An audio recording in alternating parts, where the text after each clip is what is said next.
Hello, how y'all doing? This is Mario, 1031, coming back at you with another edition of the Tuesday After. For Tuesday, November 1, 2, 1, 3. That's right, it's 11, 12, 13. Excuse me. And I come back live and direct at you. Um, First of all, we're going to talk about, we got some lines of bears to discuss. We got the two winners teams actually won a game this week. Yeah, both of them.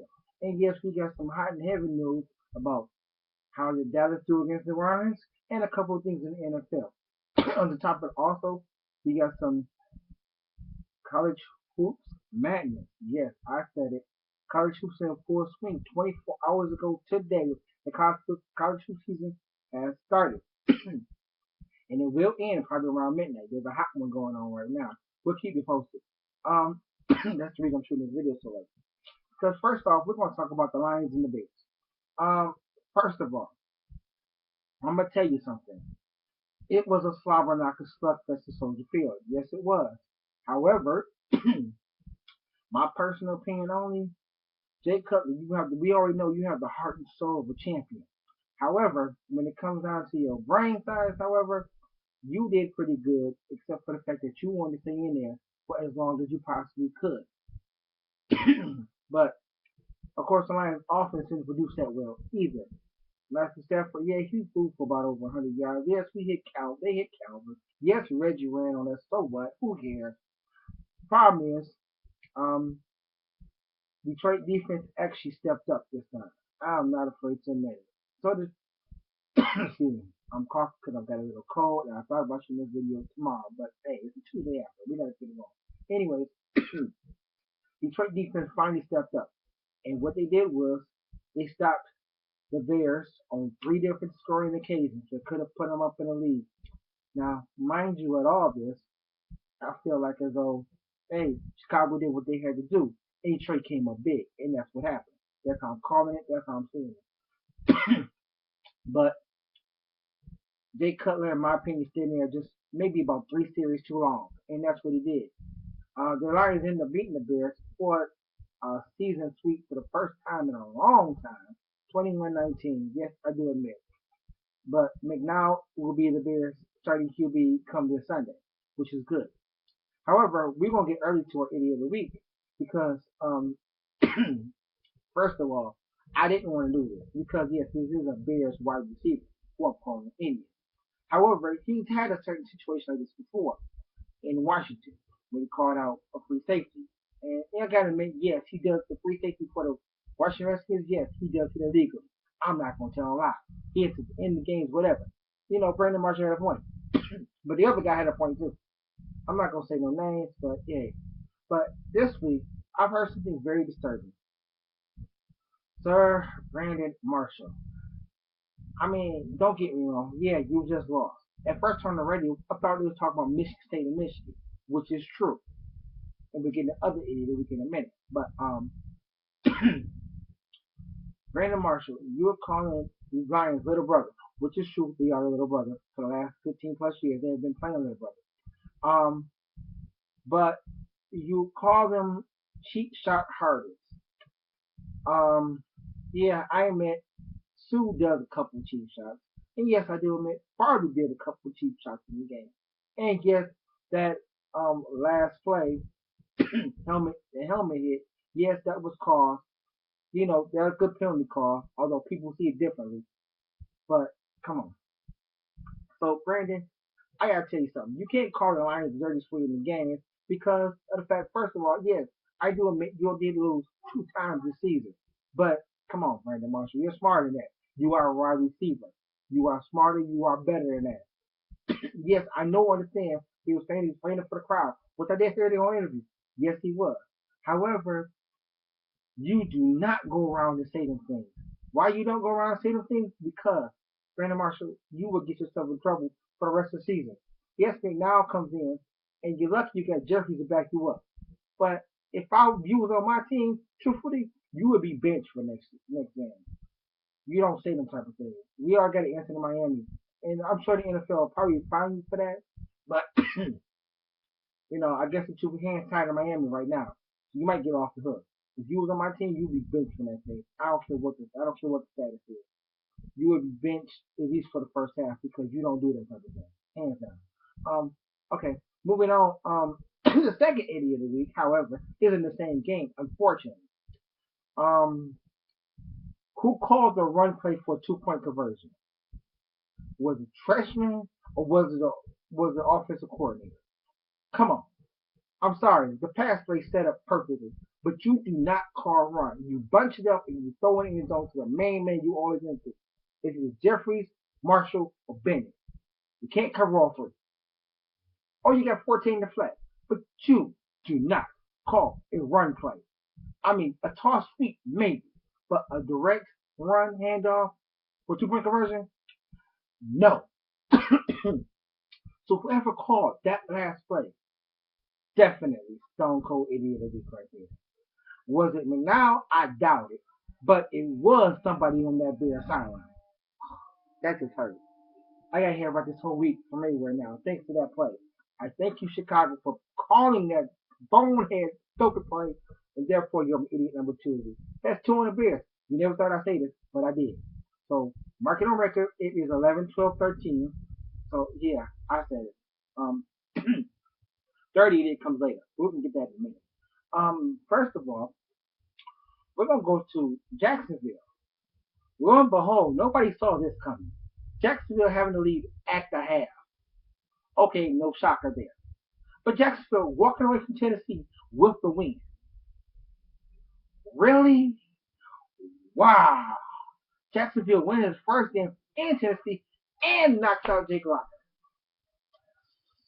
I admit they pull punches against the Broncos so much. Yeah, that's true. Which reminds me, Peyton Manning's hurt right now. We don't know his status right now, but he said he'll definitely play next game. But we'll talk to Jacksonville. I got to give it up to Jacksonville. They play with their hearts and souls in their team. But who would have thought they win in Tennessee? Well, best chance forever, I guess. But since Jacksonville won, we all know what's going to happen. We don't know what's going to happen 11, 11, 13. Veterans Day. And the Miami Dolphins, you think they're going to win a game against Tampa Bay because of all the stuff that went on? You know what? You're wrong. Tampa Bay came in and played house to Miami. They were up 15-0 at the half. They got a safety going on. And I tell you, Miami played like Chauncey to the second half. However, the Buccaneers defense, although they folded many times, they finally held on. So a very good victory. Yes, I said it. So now let's see what we got to worry about. We got Tampa Bay finally won a game. We got Jacksonville finally won a game.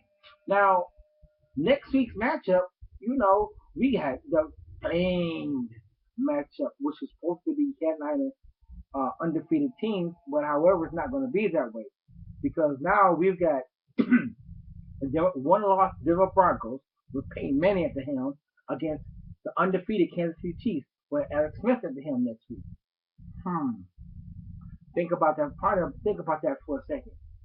Will you watch that one, or will you watch the Lions and Steelers? The Lions pretty much control their home fate, which is true. I'm not gonna knock them. I could, but I'm not. They play like champions. I'm not gonna say it. But they control their own fate.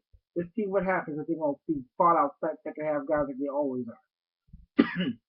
But me, personally, even I do admit some Lions fans will say this too. I'd rather watch Peyton Manning versus Kansas City. Why? Because that's gonna be the heat up matchup of the century, and I bet you that's the Sunday night game. Yeah, I said it. Sunday nighter. I hope it is. I pray it is. Keep it posted. Moving on. Drew Brees looks like Drew Brees once again, and Dallas looks like Dallas once again. So it is the NFC is a mess once again. So New England wins beats Dallas 29-17. We're gonna move on. Kaepernick no show again. Neither was Cam Newton. 10-9 Carolina Panthers over Texas 49ers. I'm gonna throw another score out there for you. Let's throw you out this one. The Indianapolis Colts get their butts spanked by the St. Louis Rams. Who would have thought Andrew Luck would run out? Yeah, his luck actually ran out. 'Cause Andrew Luck got sacked a few times that game. And got intercepted. 38-8. Man, who knew the Rams was that good on D? Maybe they're just desperate finally. And maybe the Colts had nothing to lose. But they didn't have something to lose. And the Rams had nothing to lose. But they gained something. A confidence going on next season. Okay, enough about football. Like I said, 24 hours ago started the basketball college hoops madness. And to tell you the truth, I'm not really interested until March Madness, but I love my Big Ten squads in Michigan State and Michigan. Now, Michigan had an easy test, and they blew them up by 40 points. I don't know who they played, and quite frankly, I don't care. However, the number two Spartans, yes, they're ranked number two in the country, the Michigan State University Spartans, will probably be ranked number one at the end of the week because they took care of business in the United Center. I do admit it's the home away from home because that's where the Big Ten championships are played. Oh no, I'm sorry, I take that back. They're playing in Indianapolis, but they should be played at United Center because I tell you, the Spartans defense and offense showed up like the Chicago Bulls of 91, 92, 93, and they put a whooping on the Kentucky Wildcats. Lo and behold, they were up by 12 at the half. However, they held the win 78-74 by great performances by Alan Payne and Gary Harris, the two previous point guards of the Spartans who were semi-injured and couldn't shoot a basketball in last year's March Madness tournament come up big. And I got to give them props because Kentucky's not no small time school. Matter of fact, Kentucky didn't make the NCAA tournament last year. Whoa, how is that for a shocker? Kentucky, NIT, really? Uh, yeah, but Kentucky's been there before. Kentucky's been the championship before. Kentucky's been beaten by Duke before. Oh, did I say that out loud again? But now Kentucky's got another loss. Michigan State. Yes, I know last year they played on an airship over that against North Carolina. Sometimes I get the ACC team mixed up, or the SEC, or the Big East, or the Big Ten, whoever you is. I really don't care. The Big Ten schools are the tops of my book, and I'm telling you, Michigan and Michigan State will come out to the NCAA Final Four come March. You don't believe me? Maybe not Michigan because they lost a couple key players, but State, yeah, their whole roster's bad. They're bad. They're greater than ever. That's why they're ranked second. So therefore, number one by the end of the week. Okay, my third of the week. I'm gonna tell you this. Speaking of college, we're gonna go college football for a minute. Brady Hoke, the University of Michigan football coach, opened his big mouth again in the loss to Nebraska. He said that I came to Michigan to win Big Ten championship. However, this is his fourth year. And where's Michigan at? It's going to be 3 losses, 4 losses. They get trampled by Michigan State. They run into another team that beat their butts and they lose to Nebraska. Hopefully, we were hoping Nebraska would lose to Michigan, but State fans, I hate to tell you, you'll be playing Nebraska next week. Good luck to you. But Brady Hoke, my third idiot week. Here's the man. You know what happened to Rich Rod? 3 years he was out. Lloyd Carr was the last successful coach in Michigan, and even he got pushed out the door. They said he retired. He didn't retire. If you didn't see it coming, you saw it coming. He got slowly pushed. Not in the way that Rich Rod did. Rich Rod got the boot. Lloyd Carr had an option. Lloyd Carr could either retire or get kicked out. Lloyd Carr chose the retirement because he got benefits. Rich Rod, he's gone.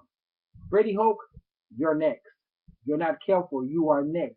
Because saying lines like, we're here to win a Big Ten championship and you're not even contending this year, stop it. Listen, y'all guys don't even have a quarterback. Gardner's good, don't get me wrong, but the line sucks. Royally. Get it together, Michigan. Brady Hoke, get it together. Don't say stupid lines that we're here to win Big Ten championship. No, we brought you in here because you're a nationally recognized coach, and therefore you want to bring Michigan up to win national championships. It's State that's supposed to win Big Ten championships, not Michigan. Set the bar higher, Brady Hope. If not, you're on your butt come next year. Hands down. Okay. This is video running a little long. Y'all have to excuse me. I got a cold. I'm trying to cut it short as possible, but I had to get this in real quick. Excuse me. I'm hacking and flashing. My 6 cent moment of the week is that never have your electronic device on you while you're watching your favorite team play. Case in point, if you're a Lions fan, don't have a controller in your hand and don't have a phone in your hand. Period. My case, well, let's see. We'll break it down to you real fast. My 6 cents is don't break your electronics or you'll be paying out your pocket for it. Sunday's game, I broke my phone. And I know Mr. Sado probably said it already. But I'm going to tell you, and I'm going to know it all, and I'm going to tell you what I know. I received a phone call for a birthday party. Yes, it's for one of my nieces, and we went. I'm not going to tell a lie. We went. I had a ball. Had pizza, had cake, had ice cream. Yes, I had a ball. I'm sure the kids had a ball too, but I'm not going to tell a lie. I had a bigger ball because it was pizza. But I'm glad the kids were excited. And I'm a couple of my nieces bus drivers. So yeah, I'm cool with that. But during the Lions Bears game, I thought Jeffries had scored a touchdown. After I received the phone call, I got up, I swung my arm up, not knowing I had the phone in my hand, and I actually slipped it out my hand. What happened next? Face first. That sucked. I couldn't use it. I had to order another. Man, that's horrible. So listen, if you ever hold an electronic device in your hand, put it down before you get up. Put it down before you get excited. Oh, that includes food, because you never know. You might lose your lunch or dinner, depending on the time the game starts. Your spouse, because she might be in there watching the game with you, and she might be sitting in your lap. Um, or your newborn son or daughter, because you might be sitting on there, you might, they might be watching the game with you, and they might be asleep. Who knows? But don't do that, please. It's a pain. I tell you. Oh, one more thing before I forget. Like I said before, the birthday, I'm sorry, but tomorrow, Dad, I called you on your birthday. I wish you got the message. And if you didn't, I'm gonna call you again in a minute. Hopefully you're up. It's only 8:30 here, or maybe 8:50 now. I hope you're up. But anyway, if you missed the message, happy birthday. You are now 23 years old. I don't care how old you are. You are now 23 years old in my book. Stuff it, leave it. That's it. I said. So, Dad, happy birthday. My cousin Malik, happy birthday. I don't know. November birthdays is pathetic. But to my November Scorpio birthdays and my family and my friends, happy birthday. I gotta get it out there. That's just me. That's how I roll. Anyways, that's my time. It's 18 minutes up. This is Mario 1031. Signing off, saying, live long and prosper, and I'll see y'all next Tuesday. Hopefully, I got more news to discuss. Sit in, catch you later. Peace out.